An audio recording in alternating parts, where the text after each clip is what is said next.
નમસ્કાર મિત્રો, જય શ્રી કૃષ્ણ. સ્વાગત છે તમારું અમારી યુટ્યુબ ચેનલ ચેતન ગોહેલ વ્લોગ્સમાં. આજે આપણે જાણવાનું છે વૈકુંઠ ચતુર્દશી ક્યારે આવે છે, તેની કથા શું છે અને તેના ઉપાય અને તેના મહત્ત્વ શું છે. તો જો ચેનલમાં નવા હો તો ચેનલમાં અંત સુધી જોડાયેલા રહેજો વિડીયોમાં, અને આપણી ચેનલને સબસ્ક્રાઈબ કરી કોમેન્ટમાં જય શ્રી કૃષ્ણ લખી દેજો. ઓમ નમઃ શિવાય. ઓમ નમો ભગવતે વાસુદેવાય. આ વર્ષે વૈકુંઠ ચતુર્દશીની શરૂઆત 14 નવેમ્બર અને ગુરુવારના દિવસે થવાની છે. આ દિવસે ભગવાન વિષ્ણુ અને ભગવાન શિવની પૂજા કરવાની પરંપરા છે. આ દિવસે કેટલાક મહત્ત્વના ઉપાય કરવાથી આપણી મનોકામનાઓ પૂર્ણ થઈ શકે છે. તો ચાલો જાણીએ કયા ઉપાય કરવાના છે અને તેનું મહત્ત્વ શું છે. દર વર્ષે કારતક મહિનામાં વૈકુંઠ ચતુર્દશી ઉજવવામાં આવે છે. આ વર્ષે વૈકુંઠ ચતુર્દશી 14 નવેમ્બરના દિવસે ગુરુવારે આવી રહી છે. આ દિવસે ભગવાન શ્રી વિષ્ણુ અને શિવજીની પૂજા કરવાનું વિધિ વિધાન છે.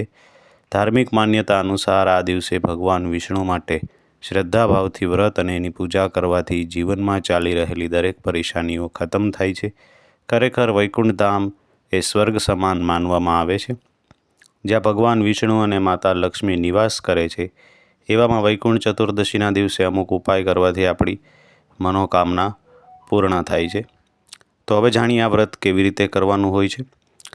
વૈકુંઠ ચતુર્દશીના વ્રતથી વ્યક્તિ વૈકુંઠ લોક પ્રાપ્ત કરે છે.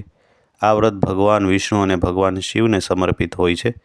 વૈકુંઠ ચતુર્દશીનું વ્રત કારતક મહિનાના શુક્લ પક્ષની ચતુર્દશીની તિથિએ ઉજવવામાં આવે છે. તેથી 2024માં વૈકુંઠ ચતુર્દશીનું વ્રત આજે એટલે કે 14 નવેમ્બર અને ગુરુવારના દિવસે છે. તેનો પ્રારંભ 14 નવેમ્બર 2024 અને રાત્રે 9:43 વાગ્યે અને ચતુર્દશીની સમાપ્તિ એ નવેમ્બર 15, 2024ને સાંજે 6:19 વાગ્યે થાય છે.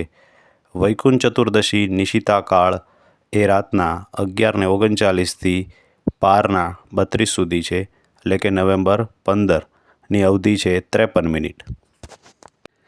વૈકુંઠ ચતુર્દશીના દિવસે સવારે સ્નાન કરીને મંદિરની સફાઈ કરવી, વિશ્વના પાલનહાર શ્રી હરિ વિષ્ણુ અને શિવનો જલાભિષેક કરવો, પંચામૃત અને ગંગાજળથી ભગવાન શિવનો અભિષેક કરવો, ભગવાન વિષ્ણુને પીળા વસ્ત્રો, ચંદન, પીળા ફૂલ અર્પણ કરવા, મંદિરમાં ઘીનો દીવો કરવો, ભગવાન શિવને ચંદન, ધતુરો, બીલીપત્ર, શણ અને સફેદ ફૂલ અર્પણ કરી પૂજાના સમયે ઓમ નમઃ શિવાય અને ઓમ નમો ભગવતે વાસુદેવાયના જાપ કરવા, ભગવાન શ્રી હરિ વિષ્ણુ અને શિવની આરતી કરો અને ક્ષમા પ્રાર્થના કરો.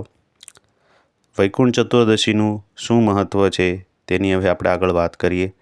આ તહેવારને હર એટલે કે ભગવાન શિવ, હરિ એટલે ભગવાન વિષ્ણુના મિલનનો દિવસ એટલે હરિહર મિલનનો દિવસ પણ કહેવામાં આવે છે. આ દિવસે ભક્તો વ્રત રાખે છે અને ભગવાન શિવ અને વિષ્ણુની પૂજા કરે છે. વૈકુંઠ ચતુર્દશી એ માત્ર પૂજાનો તહેવાર નથી, પરંતુ હર અને હરિના મિલનનું પ્રતીક પણ ગણવામાં આવે છે, જે તમામ ધર્મો અને માન્યતાને એક જ દોરામાં બાંધવાનો સંદેશ આપે છે. આ દિવસે ભગવાન શિવ અને ભગવાન વિષ્ણુનું એકસાથે પૂજા કરવાનું મહત્ત્વ એ સમજાવે છે કે ભગવાન એક છે.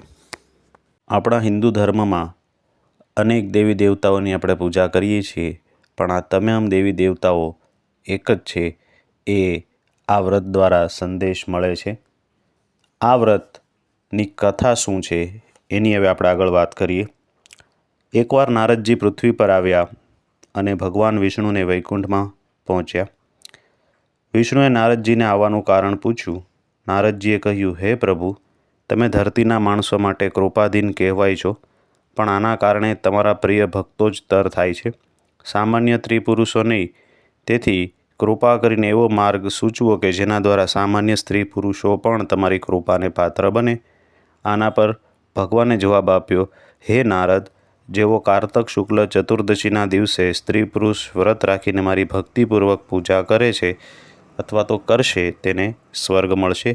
આ પછી ભગવાન વિષ્ણુએ જય વિજય બોલાવ્યો અને આદેશ આપ્યો કે કાર્તિક શુક્લ ચતુર્દશી પર વૈકુંઠના તમામ દરવાજા ખુલ્લા રાખવા જોઈએ. ભગવાને એમ પણ કહ્યું કે આ દિવસે જે વ્યક્તિ મારું નામ થોડું પણ લઈને પૂજા કરશે, તેને અવશ્ય વૈકુંઠ ધામ મળશે.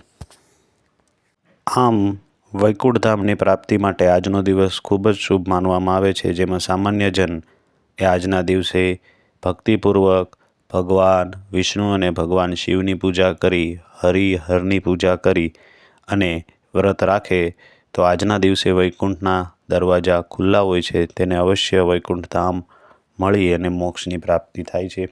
તો આ હતા વ્રતની કથા, વ્રતનો મહિમા અને એની પૂજા વિધિ. તો આ રીતે આજના દિવસે આપણે વ્રત કરી શકીએ છીએ. આ વિડીયો તમને લોકોને કેવો લાગ્યો એ જરૂરથી અમને કોમેન્ટમાં કહેજો, અને વિડીયો ગમ્યો હોય તો ચેનલને સબસ્ક્રાઈબ કરી તમારા સગા સંબંધી અને મિત્રને અવશ્ય મોકલજો. ફરી મળીશું કોઈ નવા વિડીયો સાથે. ત્યાં સુધી અમને રજા આપશો. ઓમ નમો ભગવતે વાસુદેવાય નમઃ.